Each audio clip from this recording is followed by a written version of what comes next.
வணக்கம் மக்களே, welcome to test updates.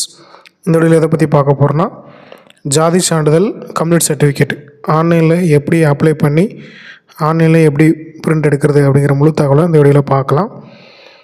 நீங்கள் இதுக்கு இ-சேவை மையத்துலேயும் அப்ளை பண்ணிக்கலாம். இ-சேவை மைய ஐடி வச்சுருக்கிறவங்களுக்கும் இந்த வீடியோ யூஸ்ஃபுல்லாக இருக்கும். அதே மாதிரி நீங்கள் ஓப்பன் போர்ட்டலையும் இந்த டிஎன்இஜிங்கிற வெப்சைட்டில் போயிட்டிங்கன்னா அதில் சிட்டிசன் போர்ட்டல்னு சொல்லி ஒரு ஆப்ஷன் இருக்கும். அதில் ஐடி க்ரியேட் பண்ணி அதன் மூலமாகவும் நீங்கள் இதில் லாகின் பண்ணி அப்ளை பண்ணிக்கலாம். இதுக்குள்ளான வெப்சைட்டில் நீங்கள் லாகின் பண்ணிட்டீங்கன்னா அதில் லெஃப்ட் சைடு சர்வீசஸ் சொல்லி ஒரு ஆப்ஷன் இருக்கும். அந்த ஆப்ஷனை கிளிக் பண்ணிட்டீங்கன்னா கீழே நீங்கள் மறுபடியும் ஸ்க்ரோல் பண்ணணும். ஏன்னா இதில் நிறையா சர்வீசஸ் டீட்டெயில் கொடுத்துருப்பாங்க. அதை கீழே லாஸ்ட்டில் ஸ்க்ரோல் பண்ணிங்கன்னா உங்களுக்கு மிடில் ஸ்பேஸ்க்கு கொஞ்சம் தள்ளி ரெவென்யூ டிபார்ட்மெண்ட்னு சொல்லி ஒரு ஆப்ஷன் இருக்கும். அந்த ரெவென்யூ டிபார்ட்மெண்ட்டை நீங்கள் செலக்ட் பண்ணிக்கோங்க.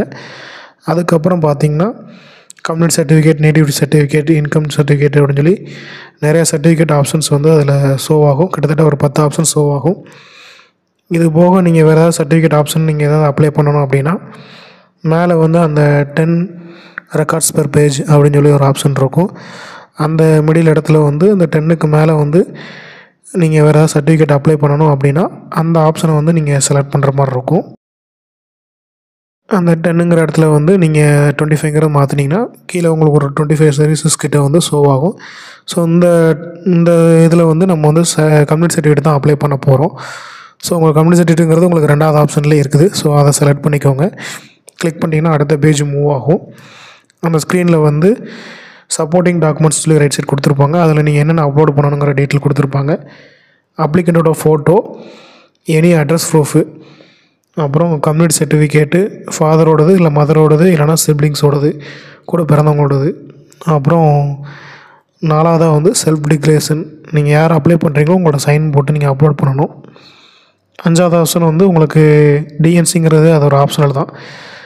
கீழே ப்ரொசீட் கொடுத்து இதுக்கு நீங்கள் ஆன்லைன் சிட்டிசன் போர்ட்டில் அப்ளை பண்ணுறதா இருந்தால் 60 ரூபா பே பண்ணணும். இ-சேவை மையத்துலேருந்து அப்ளை பண்ணுறீங்கன்னா அதுக்குண்டான சார்ஜஸ் மட்டும் நீங்கள் பே பண்ணுற மாதிரி இருக்கும். நீங்கள் கீழே ப்ரொசீட் கொடுத்தீங்கன்னா கேன் நம்பர்னு சொல்லி இதுக்கு சொல்லுவாங்க. ஒரு ஆதார் நம்பரை வச்சு ஒரு கேன் நம்பர் நீங்கள் ஜென்ரேட் பண்ணிக்கலாம். அது ஜென்ரேட் ஆகாமல் இருந்தது அப்படின்னா ரிஜிஸ்டர் கேன்கிற ஆப்ஷனை செலக்ட் பண்ணணும். அதில் பார்த்தீங்கன்னா ஆதார் நம்பர், அப்ளிகண்ட் திருவா, திருமதியா, செல்வனா, செல்வியா, அப்புறம் அப்ளிகண்டோட பேர் இங்கிலீஷில், ரைட் சைடு விண்ணப்பதாரோட பேர் தமிழில், அப்புறம் அவங்க என்ன ஜென்ரு, அப்புறம் marital status, date of birth, அவங்க ஃபாதராக ஹஸ்பண்டாக எதை போடுறீங்க, அப்புறம் ஃபாதர்னால் ஃபாதரோட பேர் தமிழ் இங்கிலீஷு, மதர்னு மதரோட பேர் தமிழ் இங்கிலீஷு, அப்புறம் என்ன ரிலீஜனை சேர்ந்தவங்க, என்ன கம்யூனிட்டி சேர்ந்தவங்க. ரிலீஜனில் ஹிந்து, முஸ்லீம், கிறிஸ்டின் எல்லாமே இருக்கும். கம்யூனிட்டிலையும் SC, ST, BC, MBC, DNC எல்லாமே இருக்கும். ஒர்க் பண்ணுறாங்கன்னா ஆக்குபேஷனில் அவங்க என்ன ஒர்க்குங்கிற செலக்ட் பண்ணிக்கோங்க, இல்லைனா நான் ஒர்க்கர்ஸ் கொடுத்துக்கோங்க. அடுத்த ஆப்ஷனில் அட்ரஸ்ஸு, என்ன டிஸ்ட்ரிக்கோ அது, அதுக்கப்புறம் உங்களோட தாலுக்கா, அதுக்கு அடுத்து என்ன வில்லேஜ். இந்த டீட்டெயில் நீங்கள் கரெக்டாக போடணும். ஏன்னா இதில் ஏதாவது தப்பு மிஸ்டேக் பண்ணிட்டீங்கன்னா அது விஓ வேறு விஓக்கு சப்மிட் ஆகிரும். அவங்க ரிஜெக்ட் பண்ணி விட்ருவாங்க. ஸோ உங்களோட ஆதார் கார்டு, ரேஷன் கார்டு ஒரே அட்ரஸில் இருக்கணும். அந்த ரேஷன் கார்டுக்கு எந்த ரேஷன் கார்டு, ஆதார் கார்டுக்கு எந்த விஓ ஆஃபீஸ் வருமோ அதை டைப் பண்ணணும். அப்புறம் ஸ்ட்ரீட் பேர், அப்புறம் டோர் நம்பர் டைப் பண்ணணும். கரண்ட் அட்ரஸ் சேமாக இருந்தால் அந்த சேம்ங்க செலக்ட் பண்ணிவிட்டு கீழே உங்களோட மொபைல் நம்பர் கொடுத்து ஜென்ரேட் ஓடிபி கொடுத்து ஓடிபி போட்டு வேலிடேட் பண்ணிவிட்டு அதுக்கப்புறம் ரிஜிஸ்டருங்கிறது ஆப்ஷன் கொடுக்கணும். இதுதான் கேன் நம்பர் ஜென்ரேட் பண்ணுறதுக்குண்டான வழிமுறைகள். இப்போ ஆல்ரெடி நான் கேன் நம்பர் இருக்கிற ஒரு சர்டிஃபிகேட்டை நான் இப்போ அப்ளை பண்ண போகிறேன். ஸோ அதில் ப்ரொசீட் கொடுத்துட்டு கீழே ஆதார் நம்பர் அப்படின்னு சொல்லி ஒரு ஆப்ஷன் இருக்கும். அப்படி இல்லைன்னா ஃபஸ்ட் ஆப்ஷனில் குடிமக்கள் கணக்கு கேன் என்ன சொல்லி இருக்கும். கேன் நம்பர் தெரிஞ்சால் கேன் நம்பர் பேஸ்ட் பண்ணிக்கோங்க. இல்லைனா ஆதார் நம்பருங்கிற இடத்துல அப்ளிகண்டோட ஆதார் நம்பரை டைப் பண்ணிவிட்டு காப்பி பண்ணிவிட்டு அதில் கீழே அந்த ஐக்கானை செலக்ட் பண்ணிவிட்டு கீழே லாஸ்ட்டில் நீங்கள் ப்ரொசீட் கொடுக்கணும். அந்த ஐக்கானை செலக்ட் பண்ணிட்டு நீங்கள் கீழே ப்ரொசீட் கொடுக்கணும். ப்ரொசீட் கொடுத்த உடனே உங்களுக்கு அடுத்த பேஜ் மூவ் ஆகும். அந்த பேஜில் பார்த்தீங்கன்னா உங்களோட கேனோட ப்ரொஃபைல் எல்லாமே அதில் ஷோ ஆகும். கேன் யாரோட பேரில் இருக்குது, அவங்க அப்பா பேர், அட்ரஸ்ஸு, இது எல்லாமே ஏற்கனவே க்ரியேட் பண்ணியிருந்தீங்கன்னா அது எல்லாமே சேமாக இருக்கா, ஏதாவது கரெக்ஷன்ஸ் பண்ணணுமா அப்படிங்கிறத ஒன்ஸ் செக் பண்ணிக்கோங்க. செக் பண்ணிட்டு கீழே லாஸ்ட்டில் ஸ்க்ரோல் பண்ணிங்கன்னா ஃபாதரோட கம்யூனிட்டி என்னென்னு கேட்கும். பிசியா, எம்பிசியா அப்படிங்கிறத செலக்ட் பண்ணிக்கோங்க. அந்த பிசியில் அவங்க ஃபாதர் என்ன கேஸ்ட்னு பார்த்துக்கோங்க. ஸோ இதில் உங்களுக்கு அல்ஃபபெட்டிக் ஆர்டரில் ஏலேருந்து லாஸ்ட் வரைக்கும் வி வரைக்கும் எல்லாமே கம்யூனிட்டி டீட்டெயில் கொடுத்துருப்பாங்க. ஒய் வரைக்குமே கொடுத்துருப்பாங்க. ஸோ உங்களுக்கு என்ன கம்யூனிட்டியோ அந்த கம்யூனிட்டியோட பேர் வந்து கண்டிப்பாக இதில் இருக்கும். இதில் இல்லை நீங்கள் பிசிஏ சேர்ந்தவங்க பட் இந்த ஆப்ஷன்ஸில் உங்களோட டீட்டெயில்ஸ் வரல அப்படின்னா கன்சர்ன் விஏ வந்து உங்களோட ஏரியா விஏ வந்து கான்டாக்ட் பண்ணுங்கள். அவங்க என்ன ஆப்ஷனில் போடணுங்கிறத ஹெல்ப் பண்ணுவாங்க. அடுத்து பார்த்திங்கன்னா இதில் உங்களுக்கு ஆப்ஷனுக்காக பிசி முஸ்லீமில் என்னென்ன இருக்குங்கிறது ஷோ பண்ணுறேன். அதே மாதிரி எம்பிசிலையும் என்னென்ன கம்யூனிட்டி இருக்குங்கிறத பார்த்துக்கோங்க. உங்களுக்கு பிசியில் மட்டும் தான் நிறையா கம்யூனிட்டி இருக்கும். மற்றபடி எம்பிசி டிஎன்சி எல்லாமே கொஞ்சம் கம்யூனிட்டி தான் இருக்கும். ஸோ உங்களுக்கு ஃபைன் பண்ணுறதுக்கு ஈஸியாக இருக்கும். லாஸ்ட் வரைக்கும் ஸ்க்ரோல் பண்ணி உங்களோட கம்யூனிட்டி என்னென்ன இருக்குங்கிறத பார்த்துக்கோங்க. அப்புறம் டிஎன்சி டிஎன்டி ஒரு சில மாவட்டத்தில் வந்து டிஎன்சி டிஎன்டி சர்டிஃபிகேட் மட்டும்தான் ப்ரொவைட் பண்ணுவாங்க. நார்மலாக அது பிசிலையும் வர்றதுக்கு வாய்ப்பு இருக்குது. ஸோ அந்தந்த டிஸ்ட்ரிக்டை சேர்ந்தவங்க அதை செக் பண்ணிவிட்டு பண்ணிக்கோங்க. எஸ்சி கம்யூனிட்டியில் பார்த்திங்கன்னா என்னென்ன கம்யூனிட்டி இருக்குது. ஒரு சில கம்யூனிட்டி தேவேந்திர குல எல்லாரும் மாற்றிருக்கிறாங்க. ஸோ அதெல்லாம் என்னங்கிறது செக் பண்ணிவிட்டு அதுக்கப்புறம் நீங்கள் அப்ளை பண்ணிக்கோங்க. அதுக்கு அடுத்த ஆப்ஷன் பார்த்திங்கன்னா எஸ்டி வந்து எஸ்டிலேயும் ஒரு சில கம்யூனிட்டி இருக்கும். அதுக்கப்புறம் எஸ்சி அருந்ததியர்னு இருக்குது. அதுலேயும் கிட்டத்தட்ட ஒரு 7 கம்யூனிட்டி வந்து இருக்குது. உங்களுக்கு எந்த கம்யூனிட்டியோ அந்த ஆப்ஷனை நீங்கள் செலக்ட் பண்ணிவிட்டு நீங்கள் ஈஸியாக அதில் நீங்கள் அப்ளை பண்ணிக்கலாம். ஆன்லைனில் பார்த்தீங்கன்னா 2 கம்யூனிட்டி மட்டும் அப்ளை பண்ண முடியாது. அது என்ன 2ன்னு பார்த்தீங்கன்னா ஓசியும் எஃப்சி கம்யூனிட்டியும் ஆன்லைனில் பண்ண முடியாது. அது ரெண்டுமே நீங்கள் தாலுகா ஆஃபீஸ் தான் கான்டாக்ட் பண்ணி அவங்க உங்களுக்கு மேனுவலாக கொடுக்குறதுக்கு சான்சஸ் இருக்குது. ஸோ அங்கே கான்டாக்ட் பண்ணினா அவங்க என்னங்கிறது இன்ஸ்ட்ரக்ஷன் கொடுப்பாங்க.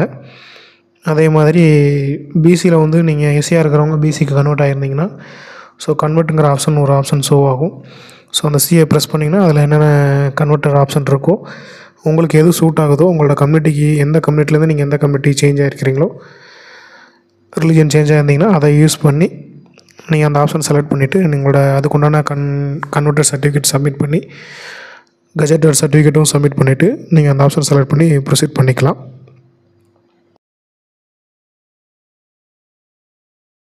நான் எக்ஸாம்பிளுக்கு வந்து இதில் ஒரு டிஎன்சி டிஎன்டி சர்டிஃபிகேட் செலக்ட் பண்ணுறேன். ஸோ ஃபாதர் கேஸ்ட்லேயும் செலக்ட் பண்ணியாச்சு, மதர் கேஸ்ட்லேயும் அதே டிஎன்சி டிஎன்டி செலக்ட் பண்ணிவிட்டு ரெக்வஸ்டட் கம்யூனிட்டிலேயும் செலக்ட் பண்ணிவிட்டு கீழே வந்து ஒரு ரெவென்யூ அத்தாரிட்டின்னு சொல்லி எஸ்ஆர்னோ கேட்டிருக்கிறாங்க. ஸோ அது வந்து நீங்கள் டைரெக்டாக தாசில்தாருக்கு சப்மிட் பண்ணுற மாதிரி இருந்துச்சுன்னா எஸ் கொடுத்துக்கலாம். அதர்வைஸ் நோ கொடுத்துக்கோங்க. மேக்ஸிமம் அந்த ஆப்ஷனில் வந்து நீங்கள் நோ கொடுத்துக்கோங்க. ஏன்னா எல்லா சர்டிஃபிகேட்டும் விஓஆர்ஐ மூலமாக போகிறது நல்லது. டைரெக்டாக தாசில்தாருக்கு சப்மிட் பண்ணிட்டீங்கன்னா அவங்க ரிஜெக்ட் பண்ணுறதுக்கும் பாசிபிலிட்டிஸ் இருக்குது. இந்த நோ கொடுத்துட்டு அதுக்கப்புறம் கீழே சப்மிட் கொடுத்துக்கோங்க. அடுத்த பேஜில் வந்து அப்ளிகண்ட்டோட ஃபோட்டோ கேட்கும். ஃபோட்டோ ஆட் பண்ணிக்கோங்க. அதே மாதிரி எனி அட்ரஸ் ப்ரூஃபில் அவங்களோட Aadhaar card front and back scan பண்ணி அதை நீங்கள் மெர்ஜ் பண்ணி அப்லோட் பண்ணணும். ஃபைல் எப்படி மெர்ஜ் பண்ணுறது நம்ம ஏற்கனவே ஒரு வீடியோ போட்டிருக்கோம். அதோட லிங்க் டிஸ்கிரிப்ஷனில் கொடுக்குறேன். அதுக்கடுத்து மறுபடியும் கூட நீங்கள் எனி அட்ரஸ் ப்ரூஃப்ங்கிற செலக்ட் பண்ணிவிட்டு ரேஷன் கார்டு அட்டாச் பண்ணிக்கோங்க. 3வது ஆப்ஷனில் வந்து கம்யூனிட்டி சர்டிஃபிகேட் கொடுத்துருப்பாங்க. ஃபாதரோடது இல்லை மதரோடது இல்லை கூட பிறந்தவங்க சிப்ளிங்ஸோடது அது நீங்கள் அட்டாச் பண்ணுற மாதிரி இருக்கும். எல்லாமே ஒரிஜினல் ஃபைலு கிளியராக ஸ்கேன் பண்ணியோ இல்லை கிளியராக ஃபோட்டோ எடுத்தோ ஒரிஜினல் ஃபைலை அட்டாச் பண்ணுங்கள். ஜெராக்ஸ் அட்டாச் பண்ணிங்கன்னா ரிஜெக்ட் பண்ணிடுவாங்க. அதுக்கப்புறம் பார்த்தீங்கன்னா டிக்ளரேஷன் ஃபார்ம் வந்து செல்ஃப் டிக்ளரேஷன் ஃபார்ம் வந்து மேலே டவுன்லோடுங்கிற ஆப்ஷன் இருக்கும். அதில் கிளிக் பண்ணிங்கன்னா அந்த ஃபார்மை டவுன்லோட் பண்ணி அதில் ஆன்லைன்லேயே நீங்கள் சைன் போட்டும் அப்லோட் பண்ணிக்கலாம். அது எப்படி பண்ணுறதுன்னு பார்த்தீங்கன்னா ஐ லவ் பிடிஎஃப்னு சொல்லி ஒரு வெப்சைட் இருக்கும். அதோட லிங்க் டிஸ்கிரிப்ஷனில் கொடுத்துருக்குறேன். அந்த வெப்சைட்டை கிளிக் பண்ணிங்கன்னா அதில் மிடில் வந்து சைன் பிடிஎஃப்னு சொல்லி ஒரு ஆப்ஷன் இருக்கும். அதை கிளிக் பண்ணிட்டு மறுபடியும் செலக்ட் பிடிஎஃப் கேட்கும். நீங்கள் டவுன்லோட் பண்ண டிக்ளரேஷன் ஃபார்மை செலக்ட் பண்ணிவிட்டு ஒன்லி மீ அப்படிங்கிற ஆப்ஷனை செலக்ட் பண்ணிவிட்டு அதில் மேலே வந்து உங்களோட பேர் ஃபுல்லாக டைப் பண்ணாலும் சரி இல்லை சும்மா சிம்பிளாக டைப் பண்ணாலும் சரி. கீழே பார்த்தீங்கன்னா 2வது மிடில் வந்து செகண்ட் ஆப்ஷனில் வந்து ட்ராப் பண்ணுற மாதிரி இருக்கும். உங்களோட சைனை அதில் ட்ராப் பண்ண முடிஞ்சால் ட்ராப் பண்ணிக்கோங்க. இல்லை நீங்கள் ஆல்ரெடி சைன் போட்டு ஒரு ஒயிட் பேப்பரில் சைன் போட்டு நான் ஸ்கேன் பண்ணியோ இல்லை ஃபோட்டோ எடுத்தோ ஸ்டோரேஜில் வச்சுருக்கேன் அப்படின்னா கீழே 3வது ஆப்ஷன் செலக்ட் பண்ணிட்டு அப்லோடு சிக்னேச்சர் கொடுங்க. உங்களோட சைன் எங்கே இருக்கோ அந்த சைனை செலக்ட் பண்ணிவிட்டு அப்ளை கொடுங்க. அப்ளை கொடுத்தீங்கன்னா உங்களோட சைன் வந்து ரைட் சைடு வந்துடும். ஸோ அந்த ஃபைலை பிடிஎஃப் நீங்கள் சைன் பண்ண போகிற பிடிஎஃப் கீழே ஸ்க்ரோல் பண்ணிட்டு சைனை செலக்ட் பண்ணிங்கன்னா லெஃப்ட் சைடு வந்துடும். ஸோ அந்த சைனை உங்களுக்கு எந்த இடத்துல வேணுமோ அதை வச்சுட்டு ரைட் சைடு கீழே கார்னரில் சைனுங்கிறத கிளிக் பண்ணுங்கள். அந்த ஃபைல் அதுவே ஆட்டோமேட்டிக்காக லோட் ஆகி உங்களுக்கு பிடிஎஃப்பில் டவுன்லோட் ஆகிரும். ஸோ இது ஈஸியாக நீங்கள் சைன் பண்ணிவிட்டு உங்களோட ஃபைலை வந்து அந்த கன்வெர்ட் சர்டிஃபிகேட்டில் லாஸ்ட்டு ஆப்ஷனில் செல்ஃப் டிக்ளரேஷனில் வந்து அப்லோட் பண்ணிக்கலாம். இதுக்கு அடுத்த பேஜில் வந்து உங்களுக்கு பேமெண்ட் கேட்கும். அதுக்கப்புறம் உங்களுக்கு அப்ளிகேஷன் நம்பர் வந்து ஜென்ரேட் ஆகிரும். அப்ளிகேஷன் ஸ்டேட்டஸையும் நீங்கள் ஈஸியாக செக் பண்ணிக்கலாம். அதுக்குண்டான லிங்க்கையும் நான் டிஸ்கிரிப்ஷனில் கொடுக்குறேன். ஒரு 1 வீக் 2 வீக்ஸ்க்குள்ளே உங்களுக்கு சர்டிஃபிகேட் அப்லோட் ஆகிரும். அதோட எஸ்எம்எஸும் உங்களுக்கு ரிசீவ் ஆகும். இது எஸ்எம்எஸ் வராட்டாலும் இந்த ரெஃபரன்ஸ் நம்பரை வச்சு நீங்கள் ஆன்லைன்லேயே சர்டிஃபிகேட் டவுன்லோட் பண்ணிக்கலாம். அதோட லிங்க்கையும் நான் உங்களுக்கு டிஸ்கிரிப்ஷனில் கொடுக்குறேன். அதில் ஏதாவது டவுட் இருந்தால் கமெண்ட்டில் கேளுங்க. இன்னும் இது மாதிரியான யூஸ்ஃபுல்லான தகவலை தெரிஞ்சுக்கொள்ள நம்ம ட்ரெஸ்ட் அப்டேட்ஸ் எல்லாம் சப்ஸ்கிரைப் பண்ணிக்கோங்க. மறக்காமல் பெல் ஐக்கனை கிளிக் பண்ணிக்கோங்க. இந்த வீடியோ யாருக்கெல்லாம் யூஸ்ஃபுல்லாக இருக்கோ உங்களோட ஃப்ரெண்ட்ஸ்க்கு கண்டிப்பாக ஷேர் பண்ணுங்கள். தேங்க்யூ. தேங்க்ஸ் ஃபார் வாட்சிங்.